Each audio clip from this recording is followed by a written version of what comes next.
Hello and welcome to another Talent Matters podcast, the podcast where we talk about all sorts of things to do with recruitment, talent, candidates, technology, and kind of everything in between and all around that particular subject.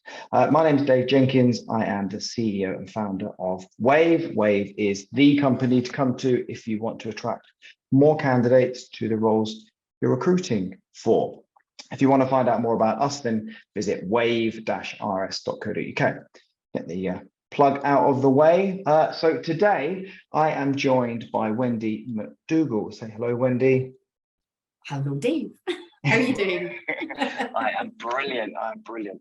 So before I start, I just want to apologize to everybody who is watching for the really dull, bland background.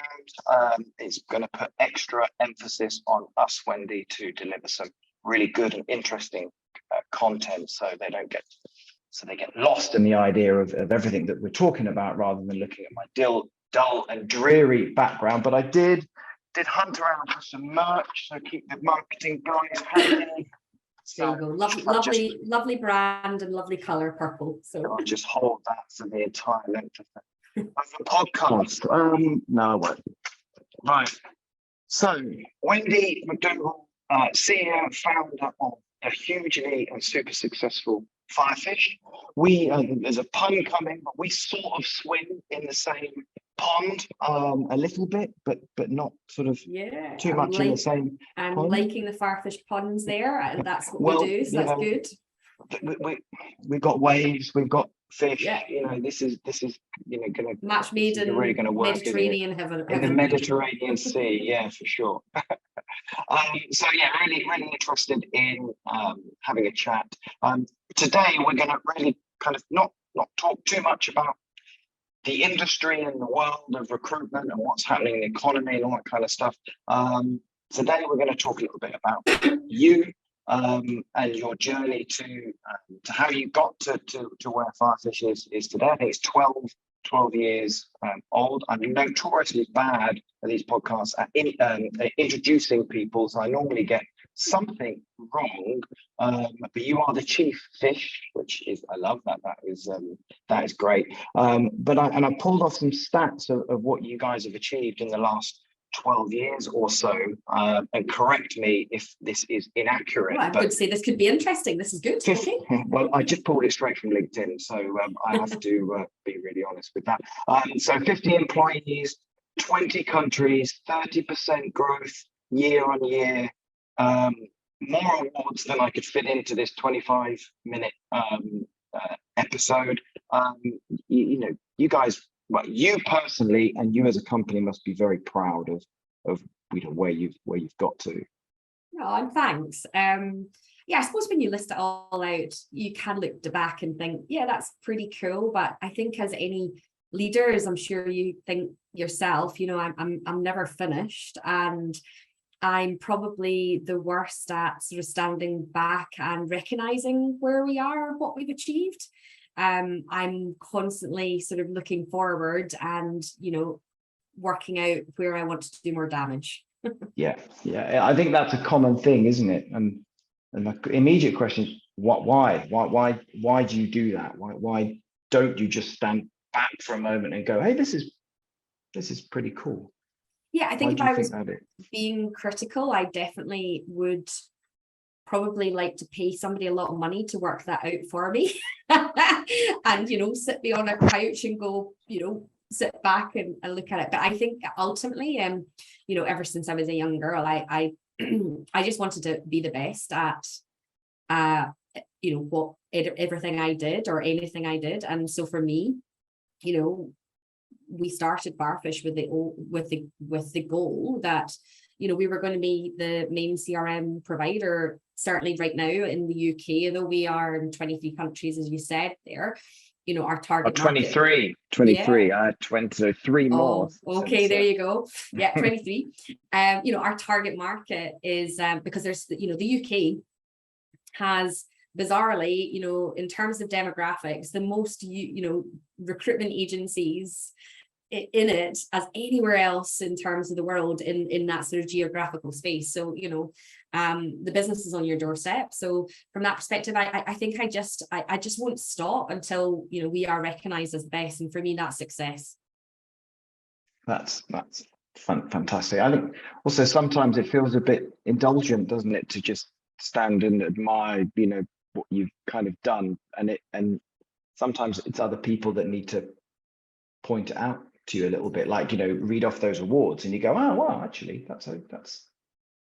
Yeah, I think as a leader these days, you're certainly through the last sort of 3 years, you are wired differently in terms of you're constantly looking at everything, you're constantly looking for improvement, whether or not that's an efficiency improvement, that's in creativity and innovation to keep that going as you grow and scale, but you're never standing still, or in the other way, you're adapting to economic sort of uncertainty that you then have to deal with, come up with a new plan, change the way you're doing it. So you are just not wired to constantly to actually look at something and be okay with it. You're constantly going and wanting to make that better. And the space that you're in, you can't either. I mean, you can't and you don't, right? Because it's constantly evolving, and I guess clients are changing. Your clients are changing, and you need to change with them. And so you have to keep evolving. But yeah, I mean, let's face it, as you and I, we've debated, the world of recruitment actually hasn't changed that fast. You still have clients, you have a recruiter in the middle, and you have candidates, and our job is to match them together to make a perfect happy career for that candidate to go forward and help grow that client's business. However, how we do that, how we package that up, how clients are looking to use different tools, how they get integrated in the technology, how the technology advances, you just can't sit still with anything in terms of technology these days. And I think that's been, we started as a SaaS business, that's software as a service. That means that we've got, one version of the code and we're updating it every week.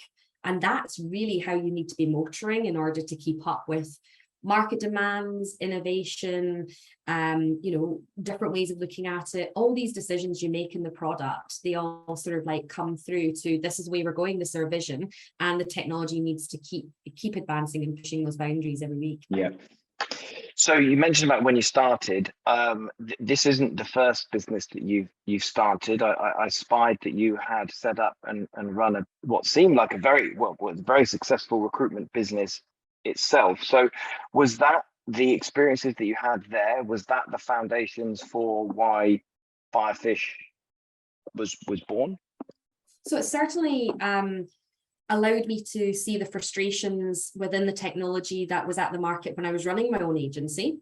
Definitely. And I thought we could do this better. Naivety back then is a good thing. But it probably wasn't, I'm from a family of, my dad was a second generation family business. So I'd grown up with him selling his business when I was in my teens. I then went on to another business that was then I helped exit, another business I helped exit before I then set up my recruitment agency and grew that. So I knew that I was going to be running businesses. That's what I enjoy. I love creating something, building something, and building something special in terms of the teams. But in terms of Firefish specifically, for the problem that we were trying to solve there, it was definitely a foundation of running the recruitment agency and not finding the technology that would align the web, inbound marketing, and the CRM. And back 12 years ago, that was very new onto the marketplace and people didn't really understand it. And it's really been lovely to be able to bring that understanding and education about what marketing and how to combine that with sales and recruitment, because the market has definitely caught up and now understands that. So we're not educating now, we're actually enabling. But that's been a really pleasure to be part of that change in the industry as well. So when you came to set up Firefish, I mean, you already had quite a lot of experience then in growing and developing, and I guess selling or exiting businesses already. So you must have gone into Firefish with a fair amount of confidence. I certainly wasn't going in with, you know,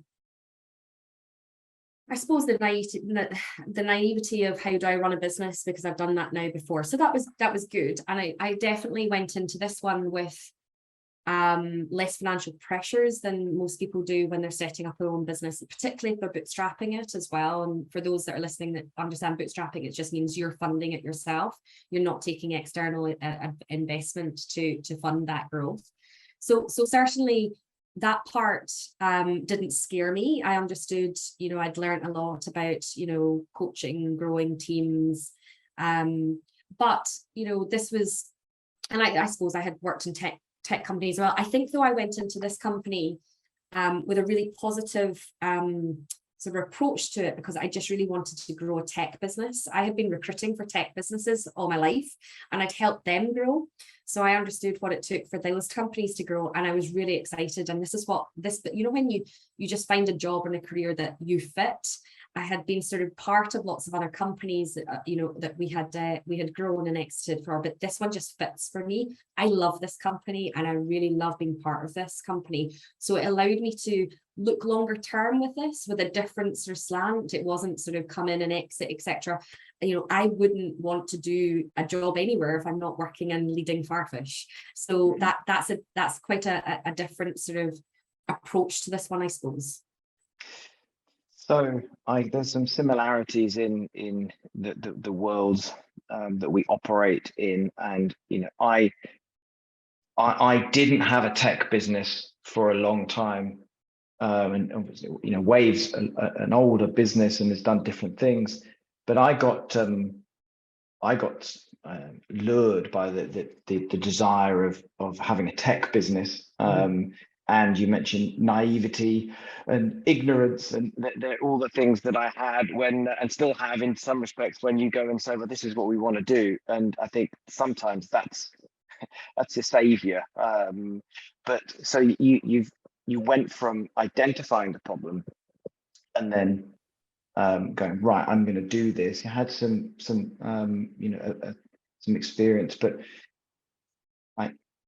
I've got a handful of things that I can think of, but full kind of disclosure time. Come on, what were the realities of running a tech business in the early days? What were your early challenges that you had? So I think, to be fair, just to sort of, although we've been running for 12 years, the first 4 years I was still running my recruitment agency and doing this. And if you know, we founded this in 2010. So we actually founded it in, you know, before, well, it was during the financial crisis. From that point of view, I was just bored at that point because there wasn't much recruitment happening. So I thought, let's do that.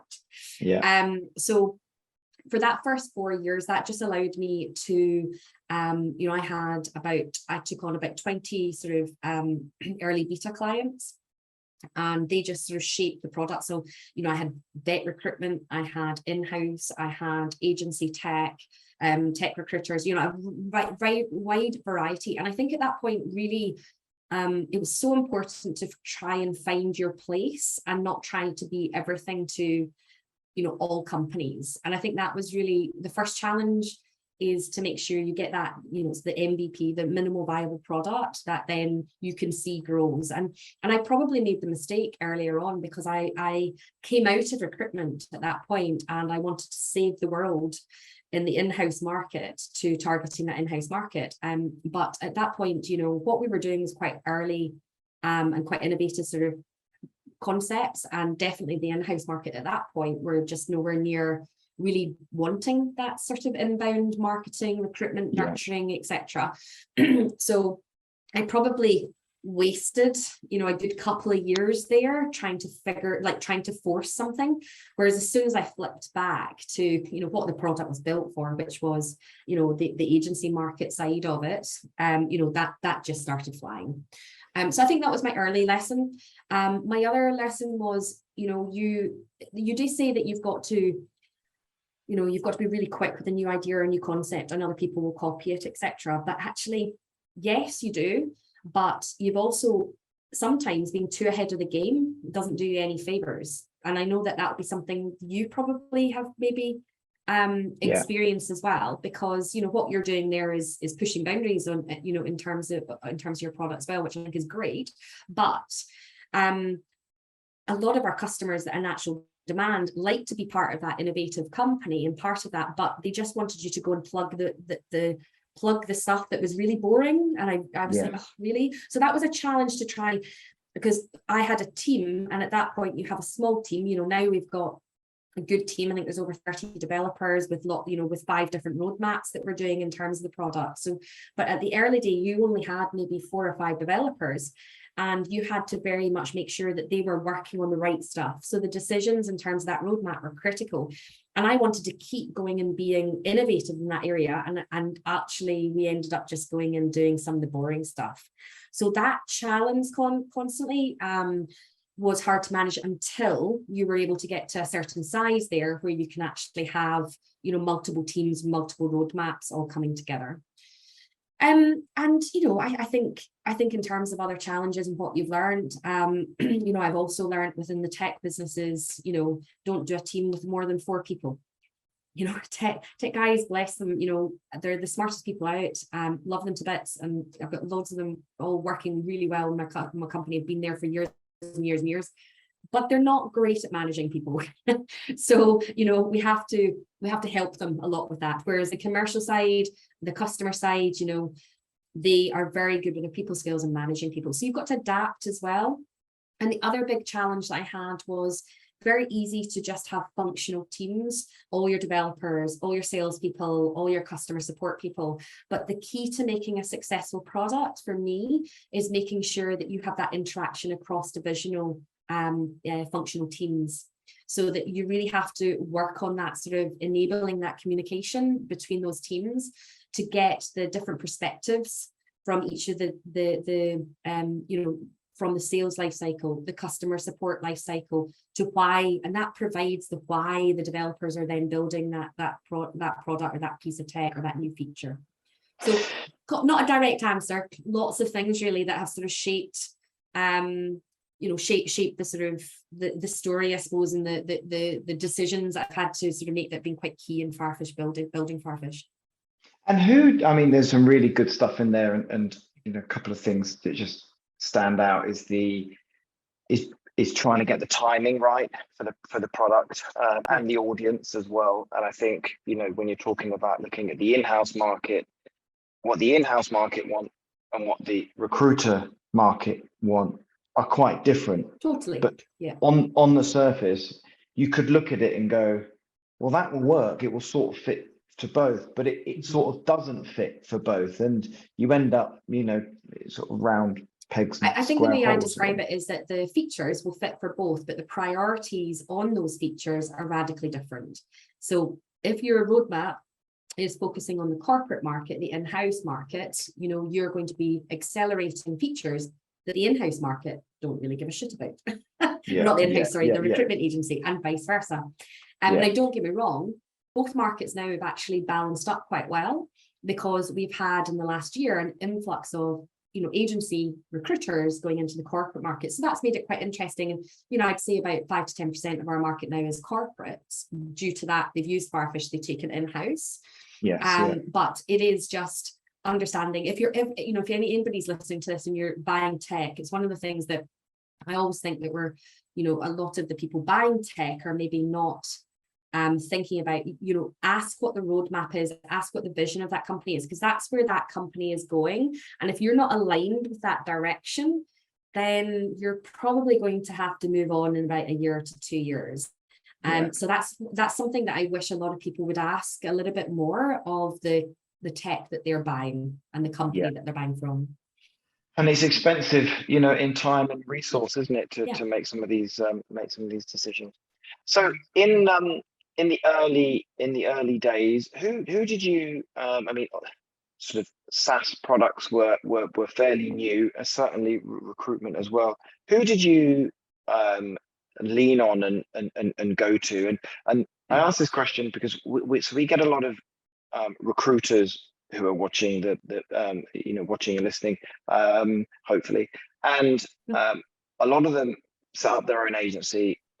Appreciate it's not tech, or some of it is now, but they're often on they've set up on their own, or they've set up with, a business partner, but they're not connected, if you like, to some of the networks and stuff that maybe they should be. So they don't get they don't have lots of different sounding boards to people to lean on. It's part of the reason why we restarted the podcast again, is to try and give some of those recruiters a little bit of that help in that way. But who were your kind of go-to support people when you're looking at, one company wants you to do this, one company wants you to do that, you've only got to find out, who did you go to and speak to for support in those early days?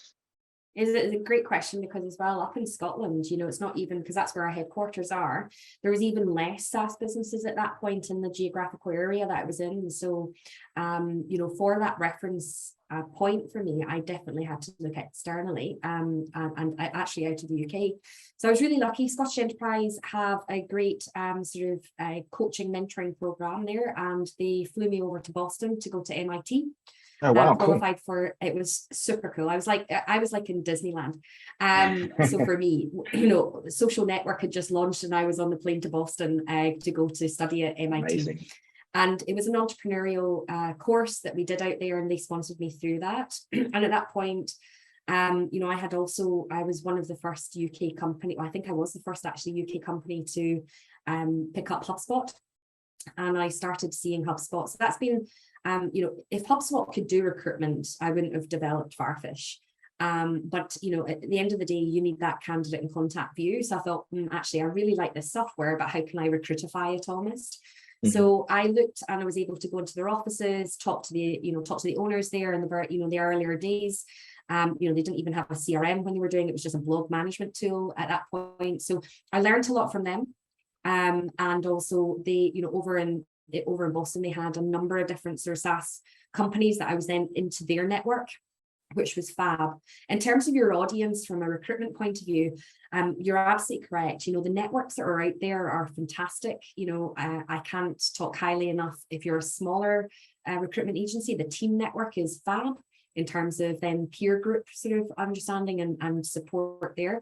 Elite networks as well for larger companies, sort of 20 plus, trying to go through that growth. I mean, talk to them. I think recruiters are naturally sort of try to keep their cards close to their chest, but being able to talk to your peers is definitely something where you can get a lot of learning in a safe environment.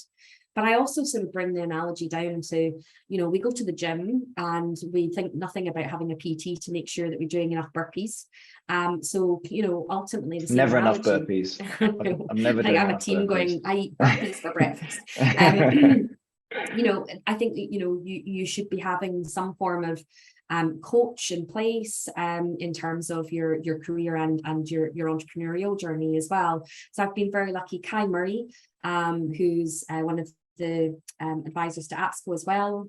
She's been part of my journey for the last, she helped me exit my agency, and then has been an investor in this business, a small investor, and she's our chair, and she works with me on growing this scale. So I think having a really strong relationship with somebody that can question you as well and question your decisions, just to make sure that you're going in the right direction, that definitely is part of that sort of learning journey as well. I think it is really important, isn't it? Because going right back to the start, when I sort of went through some of the things that you've done, and it's easy to just get caught up in what am I doing next, what's next, and not that you necessarily need someone on the sideline cheering you on all the time, but actually it is important to talk to those to other people. But it's also important to remember that you're, like you said, with going to the gym, your own self-development is really important. And typically, again, entrepreneurs tend to prioritize their people's development, or they'll prioritize the client's work, or they'll prioritize keeping the balance sheet healthy and leave their own development, because they sort of feel sometimes maybe a bit of imposter syndrome or whatever, that they should already know this, so they they don't want to put themselves out there to learn something new or whatever. And again, as you said, recruiters tend to be quite closed and protective around their business, and sometimes having. And I can say that because that was me. But looking back, I wish I had, shared more. I would have learned quicker. And let's face it, you only learn by putting yourself in uncomfortable positions. And positions, maybe not positions, but uncomfortable situations. And that's what drives you forward, and that's what that's what helps you learn. And my motto there is you're going to try something. If it does well, do more of it, and if it fails, then stop. And learn from it and move on. And that's really, I think, quite a healthy approach to to everybody's journey. Yeah, couldn't agree more. So let's come forward a little bit. We talked about some of the early days, the challenges there. I'm going to desperately try and keep away from the COVID word, but then maybe that will come in. But of recent years, what have been some of the challenges that you faced at Firefish? I mean, COVID is a good one, but maybe there's something else. Yeah, I mean, I suppose to be fair, I mean, it really did hit, as everybody did. I mean, we were flying. We were, like everybody was doing exceptionally well. COVID slammed the brakes, and now I've been through running businesses. I've been lucky enough now to, have that playbook, and it's not something that you write down ever in terms of putting a business through, either a downturn, recession, or COVID, which was the newer one. But I tell you, you just snap into it really quickly, and everything just floods back as to how to deal with it, and you go into quite a mechanical approach to it, or I certainly found that I did. And I decided that because a lot of recruiters hadn't probably gone through a recession before or a downtime like that, I went on camera every day and I did a CEO diary, and I talked them through a plan for their first 3 months of Amazing. Effectively what they should be doing every day in order to get the business ready for, I think it was not 3, it was, I can't remember for how long it was, but anyway, I did, it was a couple of minutes saying, right, this week we're going to do your budgeting, next week we're going to do this. And I think that went down quite well. But at the same time, and the reason why I'm mentioning that, because, good things also come in downturns in terms of then how that business reacts, how you continue to grow. We still grew, whilst also giving all of our users, instant 3 months holiday of 1/3 of their licenses, which I think as a vendor, we were the only people that were doing that for their CRM. So I think that helped a lot of our customers out with this too. But, at the same time, I also was going through personally, and I can talk about it now, but that week of lockdown, my husband was diagnosed with stage 2 cancer. So, oh my gosh. and I had a 12-year, at that point, 9-year-old suddenly homeschooling. So I not only had like 52 people odd, or however many we had then, looking to me for strong leadership and direction, I suddenly was, dealing personally with quite a lot of challenges there, and I couldn't share that with anybody. So I think as a leader, it's just, just remembering that, well, you find out how strong you are when you're going through these things, but also, you are human. Everybody's dealing with some stuff behind the scenes. But I think for me, that personal challenge and the sort of leadership challenge that you had driving the business through there, that definitely tested me. Wow. So yeah, I mean that was a year that's huge. I wasn't expecting such a big challenge. I mean, I'm sorry to so I think that and in many ways probably, as I said, you never find how strong you are, but it was probably the making now of Firefish in terms of the elements we put in, the communication channels, the restructuring, everything we needed to do, like every business I think did that made good use of that time, really focused on getting their businesses. I was just so driven at that point to make sure, husband was okay, get him treated, and he's fine now. So from that point of view, it's all good. Oh, that's good. Daughter wasn't affected, still did all her homeschooling, and she wasn't affected by seeing the treatment, etc. all day. And I had made sure that all the business was never, because we were going so well, I wanted to be ready to bounce out of that, doing better. So I think that sort of drive, just like, motored it through. So that was probably the biggest challenge. There's been lots of other sort of challenges, but when I look at it and look back, I go, boom, yeah, that was it. Does it seem as though when you look back that, you know, you sometimes think, wow, that was huge. That was a huge thing. And kind of, but at the time you just, I don't know, maybe you did or you didn't. You don't, you compartmentalize it you just and sort of you get don't on. deal with it. Yeah, exactly. And it wasn't really probably until we went into the second lockdown, you know, after Christmas that year. So you know, gone through that, I actually felt that it was lockdown, because previously, you know, I was just taking husband to radiotherapy every day, etc. as well. So I just compartmentalized it. But when you got out that time, I sort of looked back and went, whoa, that was something. Okay, fine. Well, if I can get through that, I can do anything. And I think that's just the way that, you know, we all choose to either have a career to work for somebody, or we choose to do what we want to do, or do what we do by leading a company. I always wanted to do this, but it's our choice. So, you know, at the end of the day, you've just got to get on with it. There's good times, there's high times, and there's low times, and it tests you every day, but I wouldn't have it any other way. That's amazing. That is an inspirational story with a nice ending, and you know, which is good. And I think the fact that you were doing the videos every day, you know, in terms of helping recruiters through, I think that's amazing. You know, the fact that you did that whilst everything else was going on. You know, I can see, wow, you know, that's very clear now why, you know, Firefish is doing as well as it is with you as the chief fish.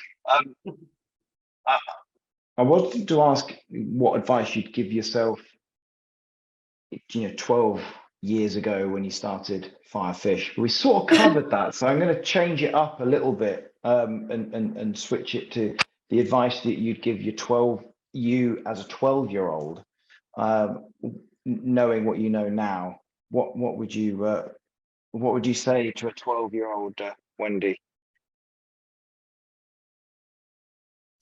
That's the longest that you've paused in this whole podcast. So that must be a really good question. I would probably say, and as this is, everybody that knows me will laugh, probably, I've learned now to be not so competitive. So I would probably go back and say, you know, it's okay just to participate and not have to try and win at everything. I get the feeling that competitive spirit is probably quite, you know, served you quite well over the years. So it has, but sometimes I'm definitely overly competitive, and that has a knock-on effect. Brilliant. I think we could probably get those stories for another day. But what's next then? You know, you've come through it. You know, hopefully there's no more lockdowns, although, you know, COVID seems to be coming back a bit. But, you know, what's next for Wendy? What's next for Firefish? Where are you going? What are we going to see? Yeah, so we're going back to our roots actually within the product, and our roots were to combine the website into the CRM and help that branding piece. COVID has definitely accelerated that process just now, because it is now your shopfront window. All the recruiters are, you know, all over the place. So I'm really excited to be bringing that innovation back in and looking at how those two things are connecting and really giving them, you know, there's great opportunities in the marketplace for us to do that and serve the recruitment market with the web connection and CRM into placements, and then all the analytics side of it as well. So you know, we're 52. We want to be getting to around 80 in the next 3 years. We're going to plan to do that, and you know, we're driving that to become, you know, let's not beat around the bush. One of our biggest competitors was swallowed up by Access Group. I'm personally delighted about that, because that gives me a very good space in the marketplace to really fill that gap. So we want to be going and doing that for the UK recruiters.